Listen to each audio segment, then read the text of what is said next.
Vamos lá, galerinha do segundo ano, para mais uma semana de aula.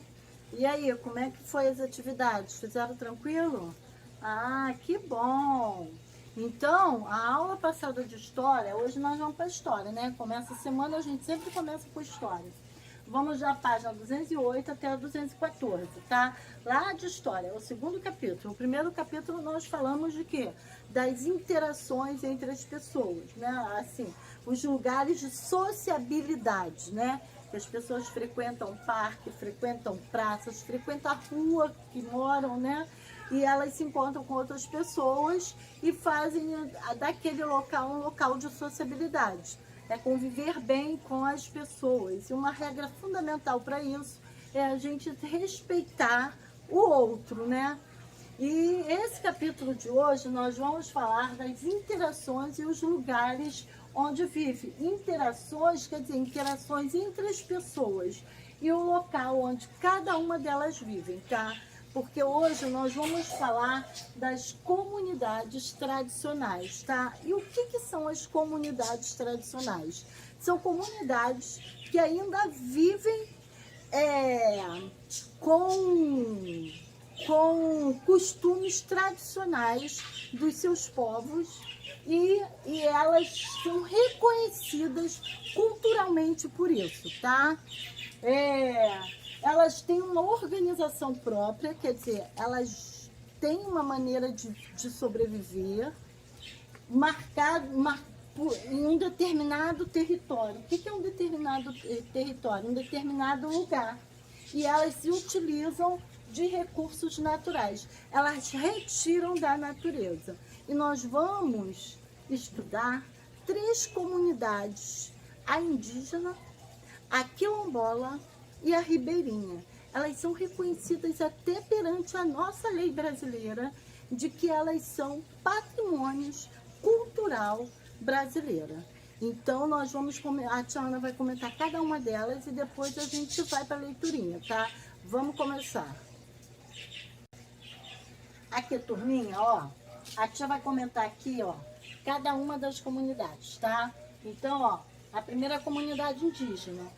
Então, essas comunidades, o que são importantes para elas? A transmissão das tradições. Então, para eles não se perderem culturalmente, vai passando de uma geração a outra, vai passando as suas tradições, os seus costumes, tá? E a importância do pajé. Nós já sabemos que o pajé é aquele índio da tribo que ele é chamado de curandeiro, porque ele conhece muitos vegetais que servem como remédio. Então, o pajé tem uma importância muito grande na tribo indígena, porque ele também passa conhecimento para os novos índios, né? Também tem a divisão do trabalho, tá? Então, as mulheres têm seus trabalhos e os homens vão ter o trabalho deles, tá? A gente vai ver isso ali na leitura, tá? Então, o trabalho das mulheres, elas plantam, elas colhem, elas cuidam das crianças, elas fazem a comida. E o homem vai ficar com o trabalho mais, vamos dizer assim, pesados. Eles vão caçar, eles vão pescar, cada um vai fazer as suas armas e as suas ferramentas, tá? E se precisar, eles vão defender a aldeia. Então, esse é o trabalho do homem.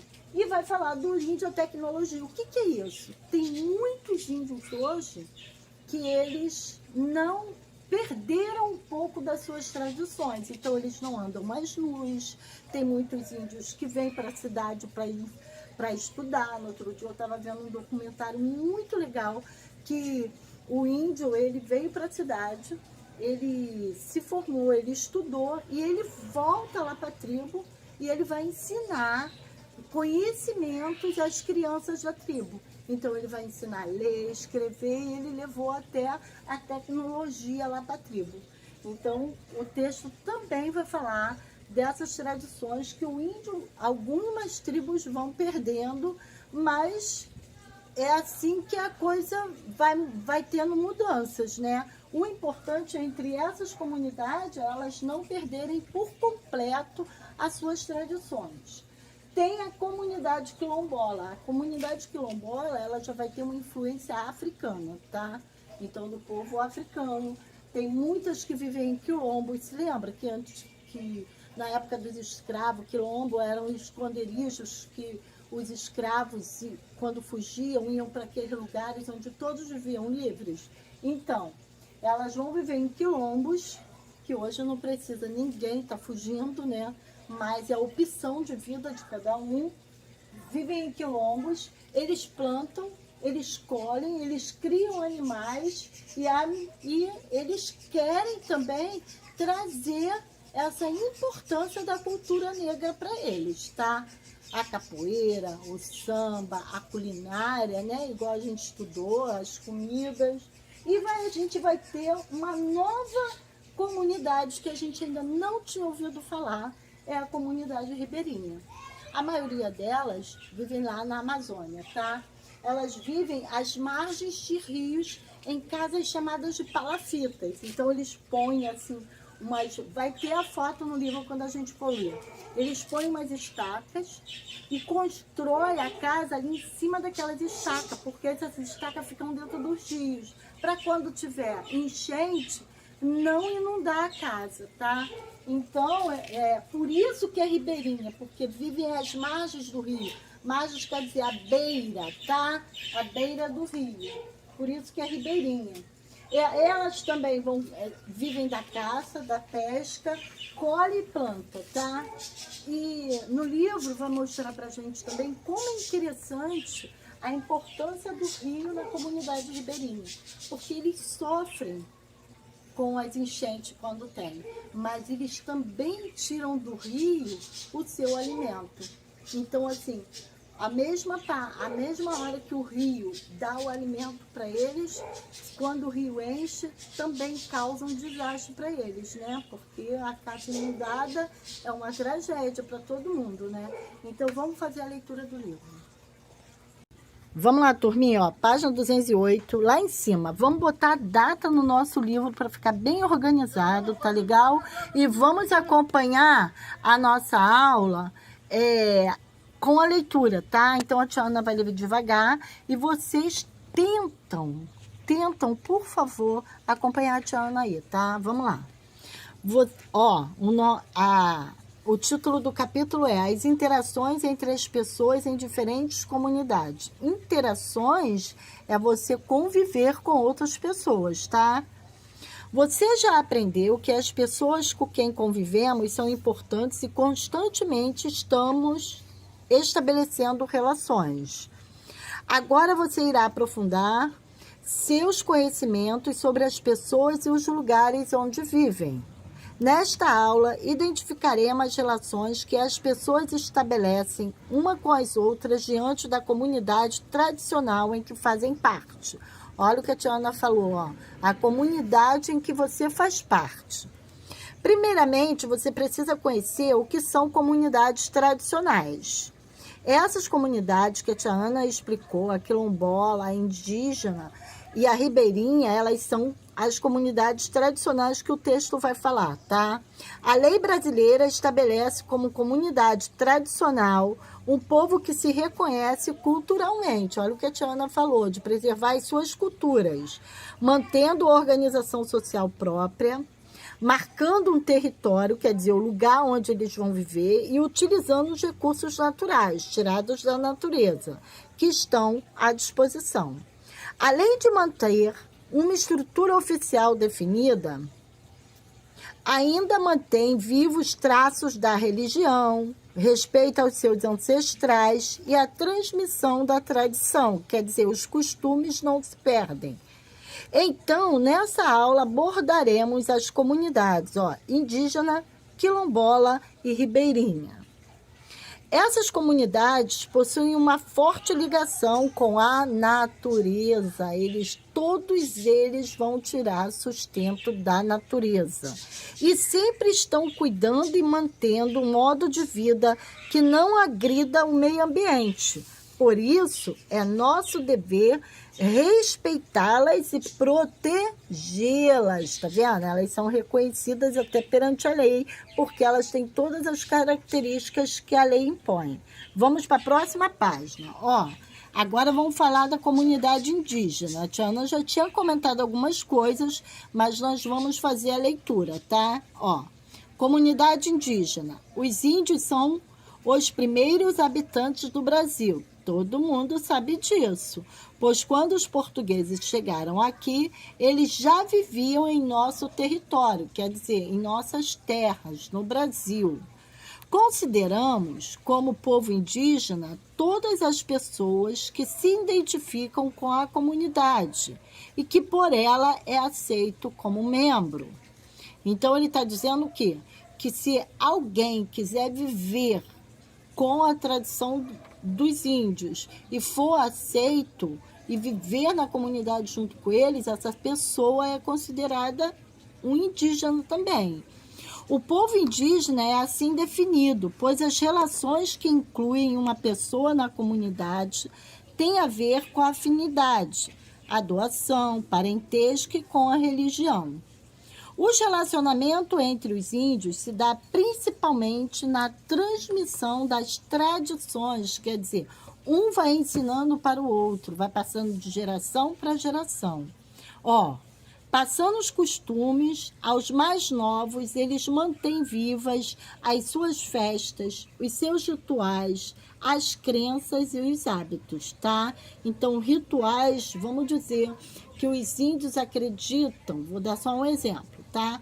Vamos dizer que os índios acreditam que se eles fazerem a dança da chuva, vai chover. Isso eles chamam de ritual.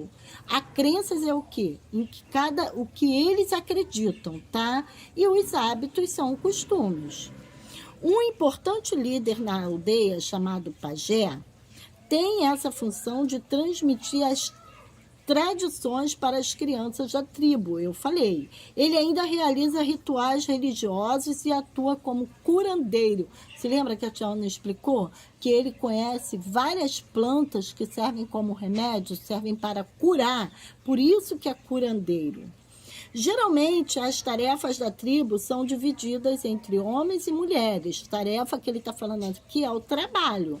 Olha o trabalho das mulheres. As mulheres são responsáveis pelo preparo dos alimentos, o cuidado com as crianças e também da plantação e da colheita. Então, elas plantam, colhem, cuidam das crianças e preparam a comida. Já os homens garantem a proteção da aldeia, são responsáveis pela caça e pesca e, se precisam, participam de atividades de defesa e guerra. As atividades realizadas por homens e mulheres se completam para o bom funcionamento da aldeia. Isso quer dizer o quê? Para a aldeia funcionar bem, cada um tem que fazer o seu trabalho, a sua parte, tá?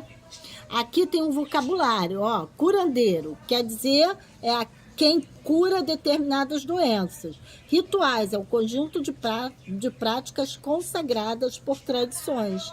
E a professora Clô fala assim: na região norte do Brasil é onde vive a maior parte dos povos indígenas brasileiros. Então, está falando que na região norte é a região que mais encontramos comunidades indígenas. Ó, vamos terminar só esse pedacinho ainda da comunidade indígena, tá? Atualmente, os contatos dos índios com a população das cidades têm mudado alguns dos seus costumes. Hoje, no cotidiano indígena, é comum encontrarmos elementos como televisão, celular, espelho, entre outros. Olha, que a tia Ana falou que alguns índios têm mais contato com a cidade e vão pegando os costumes da cidade. Alguns índios cobrem o corpo com vestimentas, quer dizer, usam roupas, frequentam ambientes educacionais, quer dizer, já vão à escola e residem em casas, não vivem mais em ocas, assim como nós. Comunidade quilombola, tá? Aqui, ó, tem a foto do índio utilizando um celular. Comunidade quilombola. No idioma banto, idioma quer dizer a língua que se fala, A palavra quilombo faz referência a guerreiro da floresta. Antigamente, os escravos se refugiavam nos quilombos, e nesse local, no meio da mata, os quilombolas exerciam diversas atividades, como criação de animais, plantação, colheita, entre outros. Viu que a Tiana falou dos quilombos?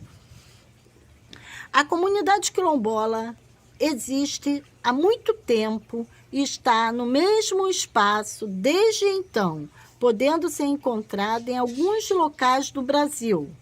Hoje em dia, não se sabe ao certo a quantidade de comunidades quilombolas existentes. Isso significa que existem várias comunidades. Elas estão localizadas em diversos estados do Brasil, na maior quantidade na Bahia, no Maranhão, em Minas Gerais e no Pará.